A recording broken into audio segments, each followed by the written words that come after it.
Hello दोस्तों, आज के इस वीडियो में हम इंटरनेशनल पॉलिटिकल इकोनॉमी के चैप्टर 3 ऐतिहासिक समाजशास्त्र, नारीवाद और उत्तर उपनिवेशवाद को समझेंगे।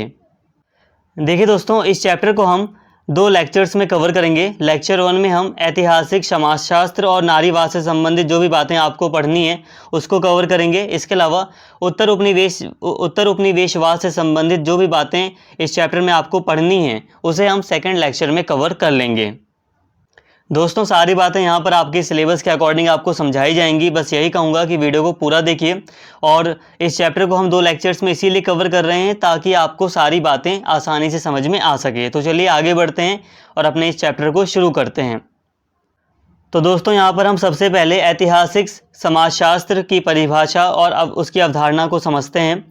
यह एक ऐसा तरीका है जिससे हम समाज में होने वाले बदलावों और प्रक्रियाओं को समय के साथ समझने की कोशिश करते हैं। इसमें हम समाजशास्त्र, इतिहास और अन्य विषयों की जानकारी को एक साथ जोड़ते हैं ताकि पता चले कि समाज कैसे बदलता है, कैसे ढलता है और क्यों बदलता है। सारी बातें दोस्तों आपको समझाई जाएंगी, बस आप वीडियो में एंड तक बने रहें। पारंपरिक इतिहास सिर्फ घटनाओं को बताने पर ध्यान देता है, जैसे कि कौन सी लड़ाई कब हुई या किसने क्या किया। लेकिन ऐतिहासिक समाजशास्त्र इससे आगे जाकर यह समझने की कोशिश करता है कि इन घटनाओं के पीछे पैटर्न और तंत्र क्या थे। उदाहरण के लिए, सिर्फ यह जानना काफ़ी नहीं कि एक क्रांति हुई, बल्कि यह भी समझना जरूरी है कि उसके पीछे की सामाजिक आर्थिक वजह क्या थी। दोस्तों, अगर हम यहाँ पर समझें कि ऐतिहासिक समाजशास्त्र क्या है तो देखिए दोस्तों, ऐतिहासिक समाजशास्त्र एक ऐसा तरीका है जिससे हम समाज में होने वाले बदलावों और प्रक्रियाओं को समय के साथ समझने की कोशिश करते हैं। बहुत सिंपल है दोस्तों, समाज में समय के साथ जो बदलाव हो रहे हैं या समाज में जो प्रक्रियाएं चल रही हैं तो इसको समझने का प्रयास किया जाता है ऐतिहासिक समाजशास्त्र के द्वारा। अब ये जो ऐतिहासिक समाजशास्त्र है इसमें क्या होता है, तो इसमें हम समाजशास्त्र यानी कि सोशियोलॉजी और इतिहास और अन्य विषयों की जानकारी को एक साथ जोड़ते हैं ताकि पता चले कि समाज कैसे बदलता है, कैसे ढलता है और क्यों बदलता है। मतलब दोस्तों यहाँ पर बहुत सिंपल है, जो ऐतिहासिक समाजशास्त्र है उसके द्वारा हम यहाँ पर समाज का एक गहन अध्ययन करते हैं। ठीक है, इसमें हम इतिहास की भी सहायता लेते हैं और कुछ अन्य विषयों की भी सहायता लेते हैं। अब देखिए दोस्तों, यहाँ पर यही बताया जा रहा है जैसे कि जो पारंपरिक इतिहास है वो सिर्फ घटनाओं को बताने पर ध्यान देता है, जैसे कि कौन सी लड़ाई कब हुई या किसने क्या किया। लेकिन जो ऐतिहासिक समाजशास्त्र है वो इससे आगे जाकर यह समझने की कोशिश करता है कि इन घटनाओं के पीछे पैटर्न और तंत्र क्या थे, यानी कि क्या प्रणाली थी, क्या सिस्टम था, क्या पैटर्न था, मतलब परिस्थितियां क्या थी। तो ये कई चीज़ों पर ध्यान देता है। जैसे कि उदाहरण देकर यहाँ पर समझाने का प्रयास किया गया है, सिर्फ यह जानना काफ़ी नहीं कि एक क्रांति हुई। जो ऐतिहासिक समाजशास्त्र है उसमें यहाँ पर यह है कि यहाँ पर जैसे उदाहरण देकर आपको समझाया जा रहा है कि सिर्फ यह जानना काफ़ी नहीं कि एक क्रांति हुई, बल्कि यह भी समझना ज़रूरी है कि उसके पीछे की सामाजिक और आर्थिक वजह, मतलब आर्थिक कारण क्या थे। मतलब इतिहास में मान लीजिए कि कोई घटना घटी तो उसके पीछे सामाजिक और आर्थिक कारण क्या रहे थे। तो ऐतिहासिक समाजशास्त्र इसको भी समझने का प्रयास करता है। आई होप यहाँ पर कुछ सामान्य बातें आपको समझ में आई होंगी। देखिए, बहुत ज़्यादा मतलब बहुत टफ टॉपिक नहीं है, इजी है काफ़ी। ठीक है, बहुत सामान्य रूप से अगर आप समझें तो आपको समझ में आ रहा होगा ऐतिहासिक समाजशास्त्र क्या है। ऐतिहासिक समाजशास्त्र मतलब समाज का एक बहुत गहन अध्ययन करता है दोस्तों ये, जिसमें ये इतिहास की भी सहायता लेता है, कुछ अन्य विषयों की भी सहायता लेता है। मान लीजिए कि ऐतिहासिक समाज मतलब कोई घटना घटी है, ठीक है, तो ऐतिहासिक समाजशास्त्र उसका एक गहन अध्ययन करता है। वो ये भी देखने का प्रयास करता है कि उसके पीछे क्या पैटर्न रहे थे, क्या तंत्र था। तो ये सारी बातें हैं इसमें। मैक्स वेबर समाजशास्त्र में एक संस्थापक व्यक्ति यानी कि एक प्रमुख व्यक्ति हैं, ने सामाजिक घटनाओं को समझने में ऐतिहासिक विश्लेषण के महत्व पर जोर दिया। तो जो मैक्स वेबर हैं एक विद्वान हैं, तो इन्हें समाजशास्त्र में एक अहम स्थान दिया गया है। तो इन्होंने सामाजिक घटनाओं को समझने में ऐतिहासिक विश्लेषण के महत्व पर जोर दिया, यानी कि जो सामाजिक घटनाएं हैं तो उनका इतिहास भी देखना चाहिए, एक ऐतिहासिक विश्लेषण करना चाहिए। तो इसके महत्व पर इन्होंने जोर दिया। कार्ल मार्क्स समाजशास्त्र और अर्थशास्त्र दोनों में एक प्रमुख व्यक्ति, पूरे इतिहास में पूंजीवाद और वर्ग संघर्ष के विकास का विश्लेषण करने के लिए एक ऐतिहासिक भौतिकवादी दृष्टिकोण लागू किया। मतलब यहाँ पर इन्होंने भी जो ऐतिहासिक विश्लेषण है उसके महत्व को समझा, ये बातें यहाँ पर बताई जा रही हैं। मतलब कार्ल मार्क्स ने ऐतिहासिक भौतिकवाद का दृष्टिकोण सामने रखा, तो इससे ये मतलब समझ में आता है कि इन्होंने भी ऐतिहासिक जो विश्लेषण है उसके महत्व को समझा। उदाहरण के लिए जब कार्ल मार्क्स वर्ग संघर्ष की बात करते हैं या मार्क्सवाद में जब हम वर्ग संघर्ष को समझते हैं तो उसमें भी हमें ऐतिहासिक विश्लेषण देखने को मिलता है। आई होप दोस्तों यहाँ तक आपको बातें समझ में आई होंगी। यहाँ पर अभी हमने बहुत सामान्य शब्दों में यहाँ पर अभी हमने ऐतिहासिक समाजशास्त्र के बारे में कुछ बातें यहाँ पर अभी हमने समझी। इसके अलावा अभी यहाँ पर एक पॉइंट और है। ऐतिहासिक समाजशास्त्र के विद्वान यह पता लगाते हैं कि समय के साथ सामाजिक संरचनाएं, संस्थाएं और विचारधाराएं कैसे विकसित होती हैं, साथ ही साथ ऐतिहासिक घटनाएं, आंदोलन और संघर्ष समाज और संस्कृतियों को कैसे आकार देते हैं। अंतर्राष्ट्रीय राजनीतिक अर्थव्यवस्था को समझने में ऐतिहासिक समाजशास्त्र मददगार है। यह इस तरह से काम करता है। अब देखिए दोस्तों, यहाँ पर ये पॉइंट है, इसका मतलब यहाँ पर ये है कि जो ऐतिहासिक समाजशास्त्र है वो अंतर्राष्ट्रीय राजनीतिक अर्थव्यवस्था को समझने में मदद करता है। अब ये मदद किस तरह से करता है, तो आइए अब हम इसे समझते हैं। देखिए, ऐतिहासिक संदर्भों की पहचान करना। जो ऐतिहासिक समाजशास्त्र है यह उन ऐतिहासिक परिस्थितियों को समझने में मदद करता है जो अंतर्राष्ट्रीय आर्थिक संबंधों के विकास को आकार देती हैं। यह पूंजीवाद, उपनिवेशवाद, साम्राज्यवाद और वैश्वीकरण के ऐतिहासिक विकास की पहचान करता है और यह समझने में मदद करता है कि वर्तमान आर्थिक समस्याएं कैसे बनी। देखिए दोस्तों, बहुत सिंपल है। ये जो पॉइंट है इसमें यही बातें बताई जा रही हैं कि जो ऐतिहासिक समाजशास्त्र है वो अंतर्राष्ट्रीय राजनीतिक अर्थव्यवस्था को समझने में मदद करता है। अब वो मदद कैसे करता है, तो यहाँ पे बताया जा रहा है कि ऐतिहासिक समाजशास्त्र ऐतिहासिक संदर्भों की पहचान करता है। मान लीजिए कि कोई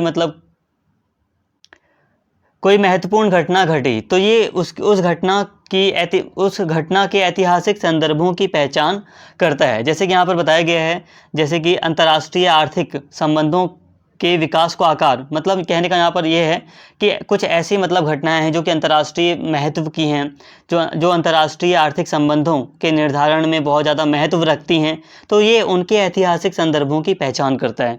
जैसे कि पूंजीवाद हो गया, ठीक है, बहुत ज़्यादा महत्वपूर्ण है, ठीक है, अंतर्राष्ट्रीय स्तर पर अंतर्राष्ट्रीय आर्थिक संबंधों में महत्वपूर्ण है, ठीक है। तो पूंजीवाद का एक ऐतिहासिक ये विश्लेषण करता है, एक ऐतिहासिक संदर्भ प्रदान करता है।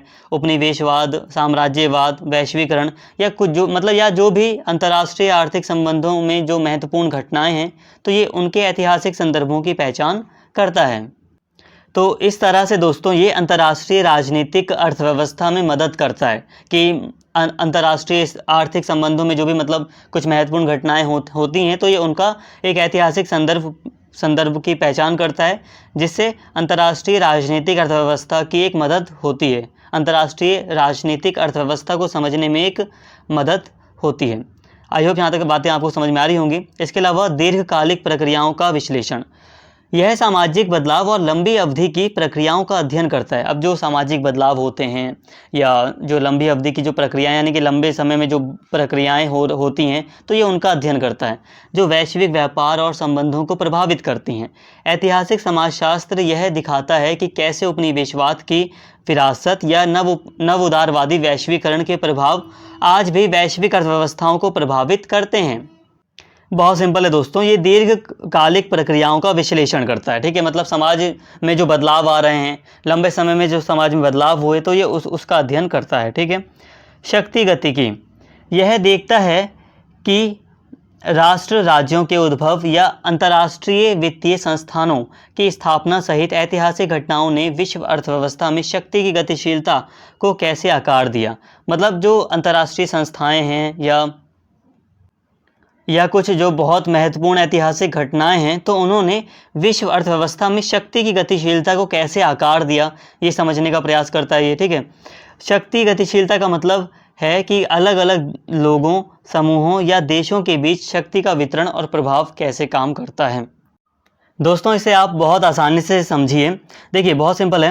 अंतर्राष्ट्रीय राजनीतिक अर्थव्यवस्था को समझने में जो ऐतिहासिक समाजशास्त्र है वो मददगार है। ठीक है, ये किस तरह से काम करता है, तो यहाँ पर वही बातें बताई गई हैं कि अंतर्राष्ट्रीय राजनीतिक अर्थव्यवस्था को समझने में ये कुछ इस तरह से मदद करता है कि ये ऐतिहासिक संदर्भों की पहचान करता है। यह दीर्घकालिक प्रक्रियाओं का विश्लेषण करता है, जो लंबे समय में जो प्रक्रियाएँ होती हैं उनका विश्लेषण करता है, उनको समझता है, और शक्ति गतिकी को प्रासंगिक बनाता है। मतलब कहने का यह है कि जो अंतर्राष्ट्रीय वित्तीय संस्थाएं हैं या जो महत्वपूर्ण जो ऐतिहासिक घटनाएं हैं, उन्होंने विश्व अर्थव्यवस्था में शक्ति की गतिशीलता को कैसे आकार दिया है, ये समझने का ये प्रयास करता है। ठीक है, तो इस तरह से ये अंतर्राष्ट्रीय राजनीतिक अर्थव्यवस्था में मतलब ये अपना योगदान देता है। अंतर्राष्ट्रीय राजनीतिक अर्थव्यवस्था को समझने में इस तरह से ये अपना योगदान देता है। आई होप दोस्तों यहाँ तक आपको बातें समझ में आई होंगी। अब दोस्तों यहाँ पर हम बात करते हैं आईपीई का नारीवादी परिप्रेक्ष्य। मैं कहने का मतलब यहाँ पर यह है कि अंतर्राष्ट्रीय राजनीतिक अर्थव्यवस्था के क्षेत्र में नारीवादी दृष्टिकोण क्या बातें कहता है।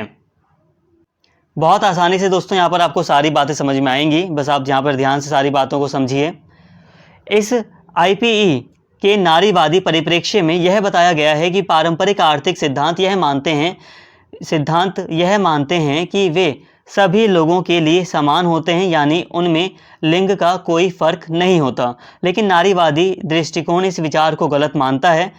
नारीवादी विचारक यह समझाने की कोशिश करते हैं कि वैश्विक अर्थव्यवस्था में पुरुषों और महिलाओं की अलग स्थिति है। ठीक है, यहाँ पर इस स्थिति से पहले एक शब्द आएगा अलग, और यह असमानता आर्थिक नीतियों और प्रक्रियाओं में देखी जा सकती है। देखिए दोस्तों यहाँ पर बहुत सिंपल बातें बताई जा रही हैं। देखिए यहाँ पर कहने का मतलब यहाँ पर यह है कि यहाँ पर लिखा है पारंपरिक आर्थिक सिद्धांत। यहाँ पर मतलब यह है कि जो शुरुआती जो आर्थिक सिद्धांत रहे हैं या जो आर्थिक सिद्धांत के जो समर्थक रहे हैं, ठीक है, मतलब अर्थव्यवस्था है या जो आर्थिक चीज़ें हैं, तो उससे संबंधित जो शुरुआती सिद्धांत रहे हैं उसमें स्पेशली ये माना गया है, या जो उसके समर्थक हैं पारंपरिक आर्थिक सिद्धांत के जो समर्थक हैं वो स्पेशली ये मानते हैं कि जो सिद्धांत हैं मतलब जो भी सिद्धांत वगैरह हैं उसमें जेंडर का कोई भेदभाव नहीं होता, उसमें स्त्री पुरुष का या लिंग का कोई भेदभाव नहीं होता। लेकिन जो नारीवादी हैं वो कहते हैं कि ये गलत है, बल्कि वो कहते हैं कि वैश्विक अर्थव्यवस्था में पुरुषों और महिलाओं की अलग स्थिति है और यह असमानता आर्थिक नीतियों और प्रक्रियाओं में देखी जा सकती है। देखिए दोस्तों ये जो नारीवादी दृष्टिकोण है, इसके अनुसार दुनिया भर में आर्थिक प्रक्रियाओं में महिलाओं की भूमिका को अक्सर नज़रअंदाज किया जाता है। मतलब दुनिया भर में जो आर्थिक प्रक्रियाएं हैं उसमें महिलाओं को अक्सर नज़रअंदाज किया जाता है, जबकि उनका योगदान और उनकी स्थिति आर्थिक ढांचे को बदलने में बहुत महत्वपूर्ण होती है। इस आईपीई अंतर्राष्ट्रीय राजनीतिक अर्थव्यवस्था के नारीवादी दृष्टिकोण में यह समझाया गया है कि अर्थव्यवस्था में लिंग, पुरुष और महिला का बहुत बड़ा प्रभाव होता है, जिसे अक्सर पारंपरिक अर्थशास्त्र में नज़रअंदाज कर दिया जाता है। नारीवादी विद्वान मानते हैं कि वैश्विक आर्थिक संबंधों और प्रक्रियाओं को लिंग के आधार पर भी देखा जाना चाहिए। अब देखिए दोस्तों जो नारीवादी विद्वान हैं वो मानते हैं कि जो वैश्विक आर्थिक संबंध हैं और जो प्रक्रियाएं हैं इसको लिंग के आधार पर भी देखना चाहिए। इसको देखना चाहिए कि जो भी मतलब अर्थव्यवस्था से संबंधित जो भी मतलब नियम वगैरह बने हैं, मतलब अर्थव्यवस्था से संबंधित जो भी सिद्धांत हैं, जो भी नियम हैं, जो भी व्यवस्थाएं हैं, कहीं उसमें जेंडर के आधार पर तो भेदभाव नहीं हो रहा, महिला और पुरुष के आधार पर तो भेदभाव नहीं हो रहा, ये भी देखने का प्रयास करना चाहिए। ये नारीवादी विद्वानों का मानना है। इसके साथ ही दोस्तों यहाँ पर महिलाओं के सशक्तिकरण से संबंधित एक महत्वपूर्ण घटना का जिक्र किया गया है, इसे भी हम समझते हैं। रोजे द रिवेटर का उदाहरण नारीवादी परिप्रेक्ष्य को और स्पष्ट करता है। द्वितीय विश्व युद्ध के दौरान रोजी का प्रतीक महिलाओं के सशक्तिकरण और उनकी ताकत को दर्शाता है। जब पुरुष युद्ध लड़ने गए तो महिलाएं कारखानों, शिपयार्ड्स और अन्य उद्योगों में काम करने लगी, जो पहले पुरुषों के लिए माने जाते थे। इसने महिलाओं के पारंपरिक भूमिकाओं को चुनौती दी और उन्हें सामाजिक और आर्थिक रूप से मजबूत होने का मौका दिया। रोजी का नारा हम कर सकते हैं, वी कैन डू इट, महिलाओं को सामाजिक बाधाओं को तोड़ने और समान अधिकारों की दिशा में काम करने के लिए प्रेरित करता रहा है।